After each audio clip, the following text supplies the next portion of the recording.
Assalamualaikum warahmatullahi wabarakatuh. Jumpa lagi dalam program Wacana, Wawancara dan Narasi Maros TV.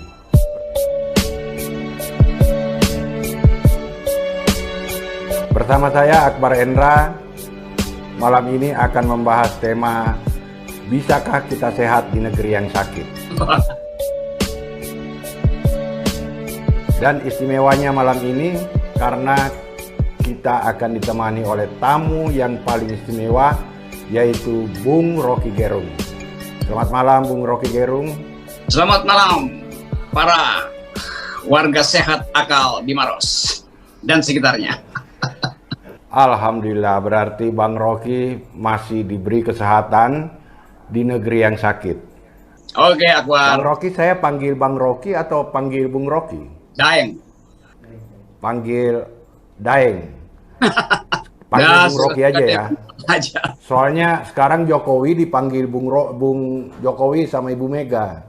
Bung Jokowi. Ada dua Bung sekarang, kan Bung Karno sudah lama tidak ada. Sekarang sudah ada dua Bung Jokowi dengan Bung Rocky. Baru-baru Ibu Mega memperkenalkan panggilan barunya kepada Pak Jokowi. Oke, dia ngikut Bang saya. Rocky gimana? Kan saya lebih dulu tuh, jadi Pakat ya. boleh panggil Bung apa aja. Oke. Bang Rocky. Ya. Bung Rocky. Bung itu panggilan untuk seorang pejuang.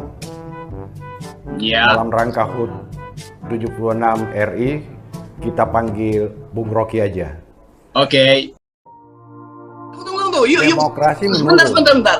Indeks demokrasi kita menurun, dan Bung Rocky tadi mengatakan bahwa pemerintah kita gagal. Kalau undang-undangnya harus dirubah lagi. Sedikit ya, saudara ya. Saudara perbaiki dulu kesalahan tadi supaya saya bisa lanjutkan argumen saya. Kalau Anda menganggap bahwa demokrasi menghasilkan masyarakat sipil, itu kacau logikanya. Dengar cara berpikirnya. You berpikir di dalam perbandingan itu. Padahal tidak diperlukan perbandingan karena Jokowi datang setelah Indonesia demokratis. Kalau you berpikir perbandingan, you bandingkan Jokowi dengan Gajah Mada, itu cara berpikirnya tuh. Jadi jangan ikut-ikut dungu kalau pelaku ajukan pertanyaan.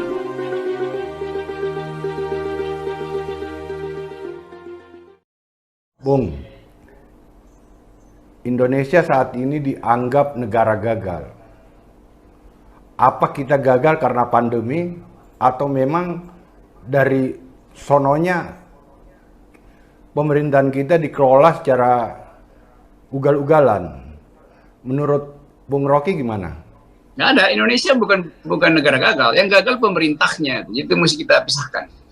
Ini negeri yang terus bertumbuh dengan akal sehat, berupaya untuk menghasilkan pikiran baru, dan itu yang terjadi kalau saya bercakap-cakap dengan para mahasiswa, bahkan pedagang asongan, selalu punya cara berpikir yang melampaui cara berpikir pemerintah. Jadi yang tidak sehat itu pemerintah, yang gagal itu pemerintah, bukan rakyatnya yang gagal.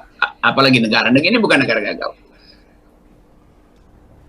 Betul, kita setuju bahwa Indonesia tidak gagal, yang gagal pemerintahannya, Bang. Tetapi kenapa kita mengatakan Bung Rocky mengatakan pemerintah kita gagal, sementara pemerintah ini adalah produk rakyat, dilahirkan dari proses demokrasi yang elegan, dipilih oleh puluhan juta, 80 juta warga negara kita memilih pemimpin kita yang ada saat ini. Dan Indonesia adalah termasuk negara yang dianggap sistem demokrasinya sukses. Iya, waktu dipilih rakyat 80% pemilihnya itu mengandalkan kepemimpinan, leadership.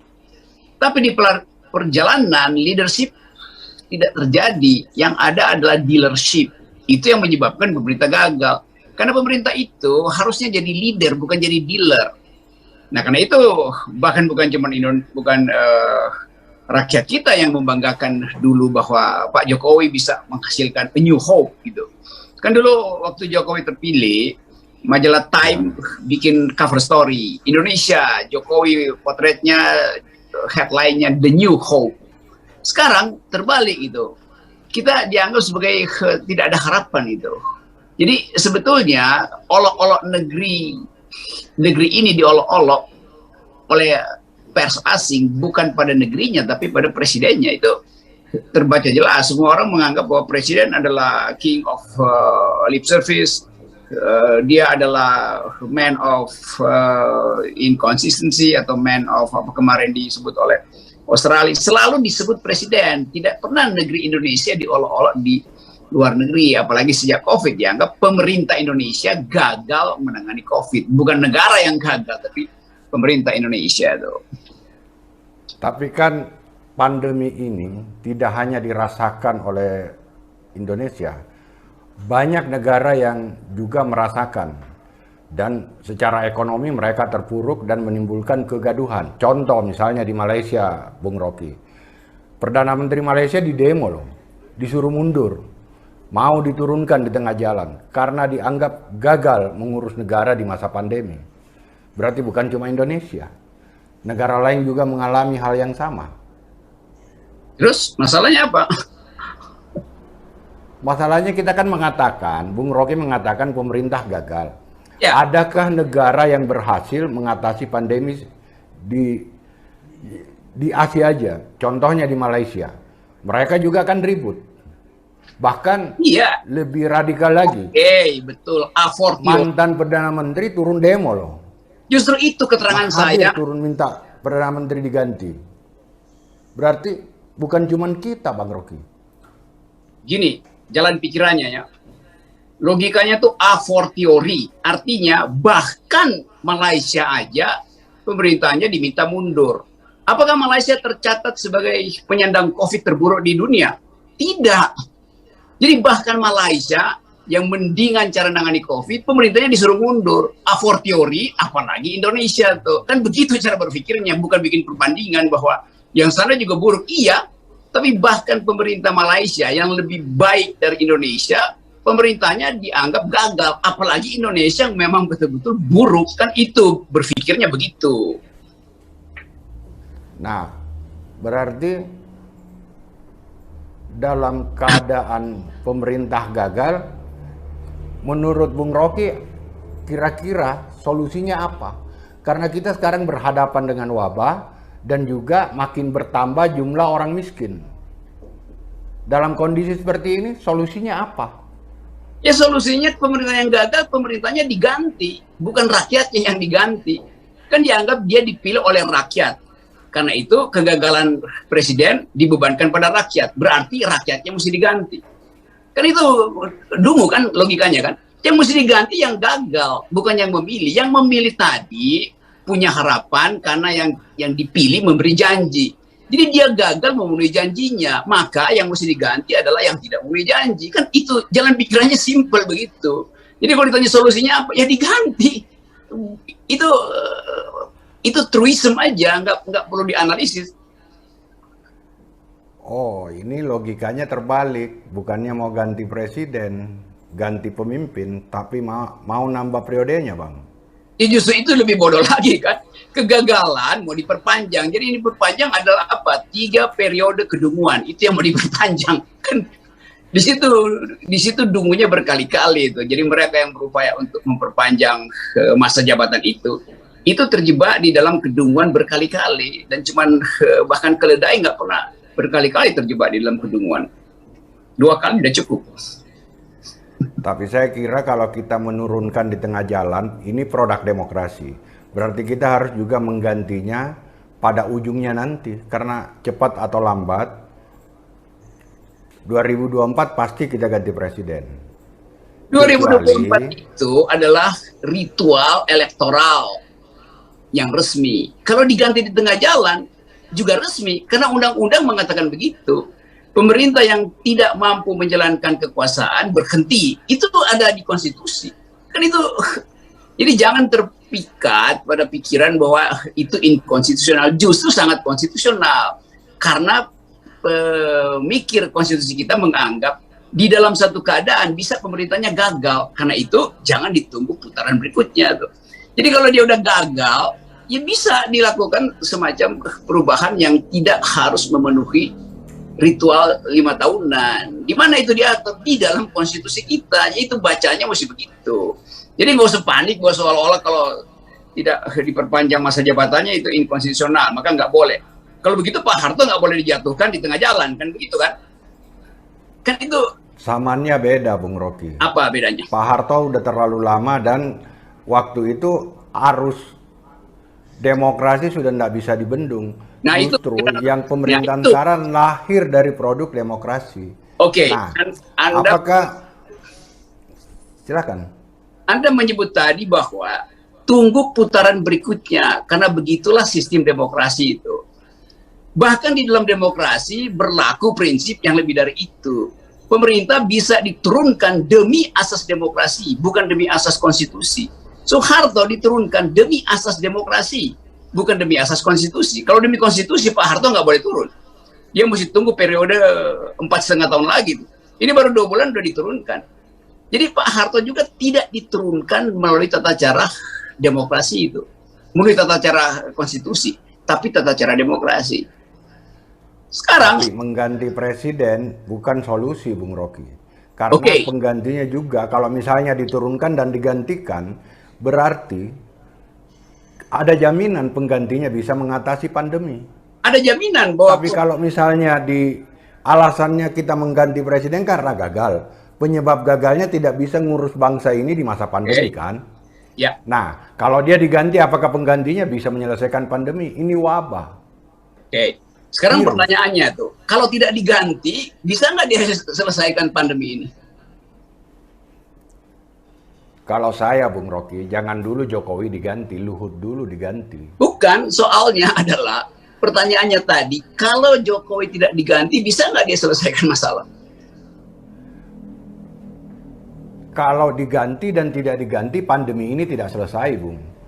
Kalau yang harus diberikan kritik-kritik, yang harus diberikan, pemerintah harus cakap menanggapi kritik, cakap menerima masukan dari. Cara Anda berpikir, Anda ingin menyelamatkan parsial untuk kepentingan yang luas itu. Padahal yang bersoal adalah yang luas. Kalau Anda mau ganti Luhut, Pak Luhut bilang, saya cuma komandan, ada panglima tertinggi itu. Kan itu logikanya.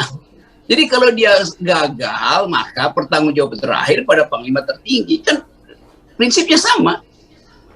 Kan Pak Jokowi sendiri yang bilang, saya akan memimpin pemberantasan korupsi, saya akan memimpin penanganan pandemi itu. Dia sendiri yang akan memimpin itu. Masa yang diganti orang yang nggak memimpin? Luhut kan nggak memimpin. Coba. Kita sedang berada di negara yang sakit. Iyalah. Berarti kalau ini salah satu tadi dia hasil diagnosa, berarti ada yang harus diperbaiki. Iya, apa? Ada penyakit di dalamnya. Kira-kira salah satu penyebab virus yang ada dalam negara kita, dalam tanda kutip, virus apa, Bang? Namanya sehingga negara kita sakit. Ada virus diagnosa Bang Rocky. Ada virus yang lebih berbahaya dari COVID, yaitu stupid. Stupid. Berarti yang bodoh siapa? Rakyat yang bodoh atau pemimpinnya? Tunggu dulu, Bang, karena pemimpin kita, sebut saja Pak Jokowi, itu di pilihan rakyat loh. Stadion Senayan, Gelora Bung Karno penuh orang. Ya betul. Lalu apa masalah? Ketika Jokowi kampanye. Anda. Nah, berarti pendukung Jokowi banyak. Kalau dia dikatakan stupid, pemilihnya juga ikut stupid dong. Karena memilih orang bodoh. Kan tidak seperti itu. Begitu tuh.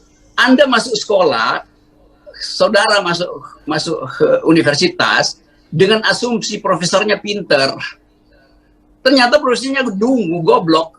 Maka yang harus disalahkan adalah Anda gitu. Gimana? Coba. Kan itu bertentangan. Selain mengganti pemimpin, Bung Rocky, solusi penyakit apa lagi? Penyebab negara kita. Hanya ada satu penyakit, yaitu kedunguan kekuasaan. Hanya itu. Sebab kebijakan publik itu harus dihasilkan oleh kabinet yang bermutu. Kalau kabinetnya nggak bermutu, itu berarti kebijakan publiknya tidak bermutu. Yang memimpin kabinet adalah presiden. Jadi ya presidennya memang tidak bermutu. Dan ini logika biasa, bukan dalam upaya makar atau menghina. Memang nggak bermutu karena seluruh kebijakan yang dihasilkan tidak menyebabkan kesejahteraan. Padahal perintahnya adalah hasilkan kesejahteraan, hasilkan kemerataan. Yang dihasilkan hari ini adalah orang kaya makin bertambah, dan itu data yang dipublikasi justru oleh Bank Indonesia. Baru-barusan Bank Indonesia juga bikin keterangan bahwa nggak mungkin ekonomi kita tumbuh 7% itu. Paling banyak 3% semester depan. Itu yang ngomong tuh Bank Indonesia yang reputasinya melampaui surveyor-surveyor nasional. Karena Bank Indonesia itu lembaga independen yang jadi acuan dari financial market global. Jadi itu intinya. Jadi bahkan pemerintah di dalam negara aja bilang bahwa pemerintah ini salah kebijakan. Kalau saya yang bilang tentu, apalagi kalau Maros yang bilang nggak ada yang dengar. Tapi ini Bank Indonesia sendiri bilang kebijakannya salah. BPK bilang bahwa pemerintah gagal untuk memproyeksikan utangnya. Jadi dua lembaga utama negara, BPK dan Bank Indonesia, mengatakan kebijakan pemerintah itu salah atau kacau. Jadi apalagi yang mesti ditambahkan oleh wartawan Maros terhadap berita itu kan itu udah final dirumuskan. Siapa lagi yang bilang begitu? Bank Dunia juga bilang begitu. Jadi baik di dalam pemerintah maupun pengamat internasional menyatakan bahwa kepemimpinan Pak Jokowi itu gagal menghasilkan kebijakan yang pro rakyat. Kan itu intinya kan. Jadi nggak perlu tunggu oposisi yang ngomong atau tunggu saya ngomong. Itu seluruh sistem di dalam negeri dan di luar negeri tiba pada kesimpulan yang sama. Itu intinya. Jadi saya hanya menambahkan kalimat bahwa yang lebih berbahaya dari COVID adalah stupid. Adalah kebodohan. Ya, kebodohan. Bung Rocky, ya. Saya punya informasi yang sangat menarik tentang Bung Rocky. Dulu Pak Jokowi salah satu pendukung setianya adalah Bung Rocky untuk jadi presiden periode pertama. Siapa yang dukung Pak Jokowi periode pertama? Nggak ada yang dukung Pak Jokowi. Saya bukan pendukung Pak Jokowi dari periode pertama. Tapi bukankah Bung Rocky dulu yang menggerakkan civil society? Jokowi kan civil society, produk civil society. Pak Jokowi. Dan Bung Rocky adalah bagian daripada hadirnya Jokowi. Civil society itu fungsinya pertama loh. Civil society itu fungsinya di luar kekuasaan, bukan di dalam kekuasaan. Jadi mereka yang masuk ke dalam kekuasaan itu cari suaka, itu masyarakat sipil yang masuk ke Jokowi itu cari suaka. Saya tidak memimpin mereka masuk ke situ. Saya memimpin mereka untuk jadi watchdog. Itu fungsi dari civil society. Nggak ada civil society yang namanya civil society itu artinya di luar political society. Kan itu. Begitu definisinya. Dan hal penting yang harus diingat, Presiden Jokowi masuk istana ketika Indonesia sudah demokratis. Dari 98 kita sudah demokrasi. Jadi kalau Presiden Jokowi katakan saya akan membangun demokrasi, itu salah kalimat yang datang dari salah nalar kan. Kan dia datang ketika Indonesia sudah demokrasi justru. Jadi kalau indeks demokrasi per hari ini turun terus, menurut data internasional, menurut data peneliti-peneliti nasional, itu artinya Presiden Jokowi merosotkan demokrasi. Itu intinya. Nah, orang yang merosotkan demokrasi harus diganti karena kesalahan itu. Apalagi kalau ditambahkan kesalahan kebijakan. Kan kita harus tuntun bangsa ini berpikir simpel dan logis. Itu aja. Merumit-rumitkan soal nggak ada gunanya dan nggak ada pentingnya juga. Karena terbaca secara terbuka bahwa ada kegagalan berpikir di kabinet. Apa akibatnya? Ya compang-camping keadaan sekarang. Itu kan dihasilkan oleh kebijakan. Kan? Oleh kebijakan yang dulu. Ya, apalagi? Kebijakan yang dulu kan di ekonomi ya, Bang. Di mana? Di ekonomi negara kita yang tidak bisa bangkit. Malah kan, tapi ada tanda-tanda kebangkitan ekonomi yang disampaikan tadi. Cuman Bung Rocky nggak percaya. Bukan tanda-tanda nggak percaya. Akan tumbuh di atas data 6%. itu diucapkan oleh Bank Indonesia. Kalau saya ucapkan, pemerintah nggak percaya. Yang ucapkan bahwa Indonesia tidak akan bangkit itu adalah Bank Indonesia. You baca nggak data terakhir itu? Itu pentingnya membaca supaya ada referensi itu. Jadi di dalam kabinet sendiri, orang bingung, kok Bank Indonesia bilang kita nggak akan tumbuh 7%. Kan itu intinya kan? BPK sendiri bilang bahwa pemerintah Jokowi tidak akan mampu membayar hutang. Itu yang mengatakan BPK. BPK itu bagian dari pemerintah, dia adalah institusi negara.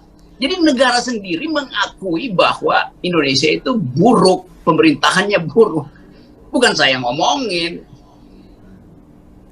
Tapi solusinya Bang Rocky kan tadi mengatakan bahwa demokrasi kita sedang terganggu. Oke. Bukan mengganggu demokrasi, tapi demokrasi kita yang terganggu, Bang. Nah, bukan, saya demokrasi menurun disebabkan oleh apa? Gini. Yuk berhenti dulu. Kan... Gini, saya stop dulu yuk, supaya yuk nggak putar-putar kalimat. Saya katakan tadi, saya tidak bilang demokrasi terganggu. Demokrasi memburuk di tangan Jokowi. Itu kalimat saya. Nanggap? Gini, Bang. Apa? Kalau demokrasi di Indonesia memang susah tumbuhnya, Bang. Sistemnya sudah bagus, tapi budaya yang menyebabkan tidak bisa tumbuh. Menurut Bang Rocky, penyebab kendala utama demokrasi di zaman Bung Karno, apakah demokrasi itu baik? Di zaman Pak Harto bagaimana keadaan demokrasi kita? Di zaman Pak SBY, Ibu Mega, dan terakhir dengan Pak Jokowi. Apakah demokrasi di zaman Bung Karno, Soeharto, dan Jokowi lebih baik? Gini ya, coba yuk perhatikan cara Bung Karno. Gini, dengar cara berpikirnya. You berpikir di dalam perbandingan itu. Padahal tidak diperlukan perbandingan karena Jokowi datang setelah Indonesia demokratis. Kalau you berpikir perbandingan, you bandingkan Jokowi dengan Gajah Mada, itu cara berpikirnya tuh. Jadi jangan ikut-ikut dungu kalau ajukan pertanyaan. Tidak, Bang, karena indeks demokrasi kita menurun. Berarti lebih baik kualitas demokrasi di masa SBY dong. Ya jelas. Kalau menurun kan artinya lebih buruk sekarang kan? Bukan SBY lebih baik, yang sekarang lebih buruk dari SBY. Gitu cara melihatnya. Gini, saya terangkan cara berpikirnya ya. You menilai SBY berdasarkan periode sebelumnya, yaitu Megawati. You nggak bisa bilang dibandingkan dengan SBY lebih baik dari sekarang. Nggak bisa. Lu mesti bilang yang sekarang lebih buruk dari SBY. Kalau saya bilang misalnya Anda mirip dengan ibu Anda, orang ketawa. Salah logikanya. Bener nggak? Benar, sudah benar. Salah justru. Tetapi kan ada dengar dulu jalan pikirannya. Justru salah. Dengar. Justru kalau saya bilang Anda mirip dengan ibu Anda, itu benar. Kalau ibu Anda mirip Anda, itu yang salah. Atau ayah Anda kok mirip Anda ya? Salah. Karena ayah Anda duluan lahir. Jadi dasar perbandingannya ayah Anda, ayahmu itu yang jadi dasar. Maka saya secara logika benar kalau saya bilang Anda mirip dengan ayahmu. Bukan ayahmu yang mirip kamu. Demikian juga, bukan Jokowi lebih buruk dari SBY, tetapi SBY lebih baik dari Jokowi, juga salah. Harus disebutkan periode Jokowi lebih buruk dari SBY karena dasar perbandingannya adalah SBY.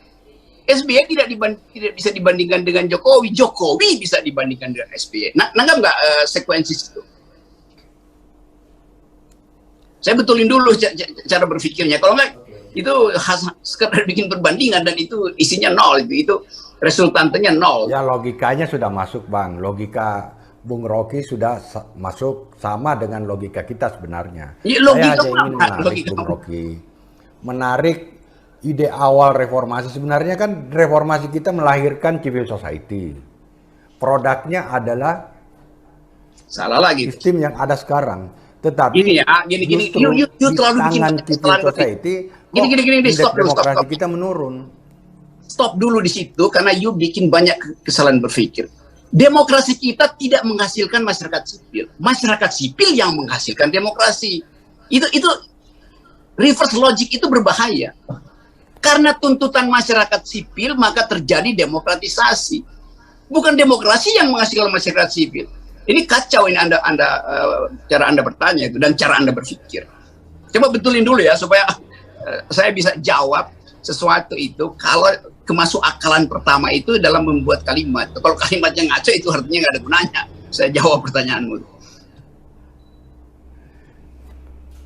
Saya mau kembali, Bang. Tunggu. Demokrasi menurun. Sebentar. Indeks demokrasi kita menurun dan Bung Rocky tadi mengatakan bahwa pemerintah kita gagal. Nah, sekarang memperbaiki, kira-kira menurut Bung Rocky, dalam memperbaiki demokrasi ini seperti apa? Kalau undang-undangnya harus dirubah lagi. Sedikit ya, saudara ya. Saudara perbaiki dulu kesalahan tadi, supaya saya bisa lanjutkan argumen saya. Kalau Anda menganggap bahwa demokrasi menghasilkan masyarakat sipil, itu kacau logikanya. Di mana-mana demokrasi dihasilkan oleh masyarakat sipil. Masyarakat sipil membatalkan otoritarianisme. Begitu cara berpikirnya. Saya ajarin cara berpikir dulu deh sebelum saya jawab pertanyaan. Oke Bang, lanjut. Bukan, you akui dulu bahwa you salah berpikir supaya saya bisa lanjut. Bukan salah Bang, saya tidak mau, saya tidak mengatakan salah. Gini tetapi ya. logika Bung Rocky sudah masuk. Sebenarnya maksudnya sama. Bagaimana samanya? Demokrasi itu adalah penguatan civil society. You tahu nggak social origins dari demokrasi kita? Asal usul sosialnya adalah keresahan masyarakat sipil. Jadi keresahan itu menghasilkan demokrasi. Anda tadi bilang demokrasi menghasilkan masyarakat sipil. Itu kacau logikanya dan terbalik secara sosiologis. Itu yang you mesti koreksi dulu. Kalau itu you nggak koreksi, you anggap bahwa demokrasi itulah yang menghasilkan masyarakat sipil. Loh, masyarakat sipil yang mendorong demokratisasi di zaman otoriter. Begitu cara melihat soal. Gini Bung, saya bertanya dan saya mau masuk pada frame berpikir Bung Rocky. Dan kita sudah ketemu pada pikiran yang sama, yaitu masyarakat sipil melahirkan demokratisasi. Nah sekarang kita sudah demokratis. Tunggu, bagaimana kalimatnya? Tunggu. Dulu 3 partai, sekarang multi partai. Tunggu dulu, kalimatnya bagaimana tadi? Ini tinggal 2 menit. Kalimat Anda bagaimana tadi? Masyarakat sipil menghasilkan demokratisasi. Kita punya frame yang sama. Produk Bukan, demokrasi Anda tidak kita. begitu tadi. Anda bilang, yang Anda sebutkan nggak begitu. Anda bilang demokrasi menghasilkan masyarakat sipil. Saya bilang itu salah. Masyarakat sipil menghasilkan demokrasi. Lalu Anda bilang frame-nya sama. Anda salah. Jadi saya ingin Anda perbaiki dulu. Kecuali Anda nggak setuju dengan saya, itu soal lain. Anda mesti buktikan bahwa demokrasi menghasilkan masyarakat sipil. Saya dalilnya masyarakat sipil lah yang menghasilkan demokrasi. Bang Rocky, kira-kira dalam negara yang sakit saat ini, selain stupid, bagaimana membangkitkan kembali demokrasi kita yang indeksnya menurun? Demokrasi kita dihasilkan oleh kontribusi masyarakat sipil dan partai politik. Cuman itu. Kalau kita menaikkan indeks, masyarakat sipil tegakkan kembali prinsip-prinsip civility itu. Civilian value. Partai politik juga begitu. Bagaimana supaya demokrasi kita baik? Partai politik harus berani beroposisi. Jadi solusinya ada di 2 soal itu. Bukan sekedar partai politik. Partai politik gagal menjalankan fungsi sebagai watchdog pemerintah. Masyarakat sipil gagal mengaktifkan diskursus yang berbasis pada argumentasi. Itu aja. Jadi pembicaraan semacam ini yang Anda tanya ke saya, ini adalah diskursus masyarakat sipil. Supaya kita jujur di dalam berargumentasi. Di situ kehangatan berwarga negara tercapai. Itu penyelesaian pertama untuk menaikkan indeks demokrasi. Penyelesaian kedua adalah kontribusi dari partai politik, dari masyarakat politik. Melalui apa? Melalui kritisisme di dalam politik, namanya oposisi. Jadi kalau nggak ada oposisi, maka indeks kita akan turun terus. Kalau tidak ada argumentasi masyarakat sipil, maka indeks kita turun terus. Jadi Maros TV ini adalah proponen pertama, yaitu mengaktifkan argumentasi masyarakat sipil.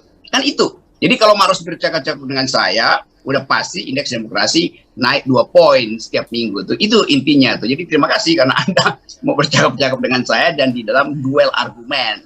Jadi duel argumen itulah yang diinginkan oleh rakyat. Bukan dengan pasang baliho atau bayar-bayar orang di pinggir jalan. Itu nggak ada gunanya. Dia tidak meningkatkan kepekaan terhadap demokrasi. Gitu intinya tuh ya. Udah, cukup ya. Berarti memang saya sependapat bahwa saat ini agenda demokratisasi kita sedang disusupi oleh agenda-agenda kelompok oligarki. Karena di Prancis, Bang, itu mereka memperjuangkan kesetaraan dengan demokratisasi. Di Amerika mereka memperjuangkan kebebasan. Di Indonesia yang juga memasuki alam demokrasi, tapi yang tumbuh subur adalah oligarki. Ya udah, kita sama-sama putuskan untuk membunuh oligarki itu. Mulai malam ini, di mana oligarki harus dimatikan? Di 2024. Salah. 2024 adalah tempat beternak politisi baru oleh oligarki. Karena itu, perubahan harus dilakukan di luar sistem elektoral. Itu dalil. Oke ya, saya cukupkan karena Bung Rocky, kapan saya ingin mau nanyakan agenda Bung Rocky saya ke tadi Makassar, Bung. Dengan Bung Rocky ini banyak yang merindukan di Makassar. Ya, nanti lain kali saya ke situ. Kami undang jalan-jalan ke Makassar. Ya, saya akan ke situ dan saya inginkan agar supaya akal sehat diterbitkan dari timur melalui Mars TV. Assalamualaikum warahmatullahi wabarakatuh. Mantap, ya. Mantap. Waalaikumsalam warahmatullahi wabarakatuh. Ya. Siap. Makasih Bung Rocky Yo. atas waktunya. Sehat selalu ya Bung.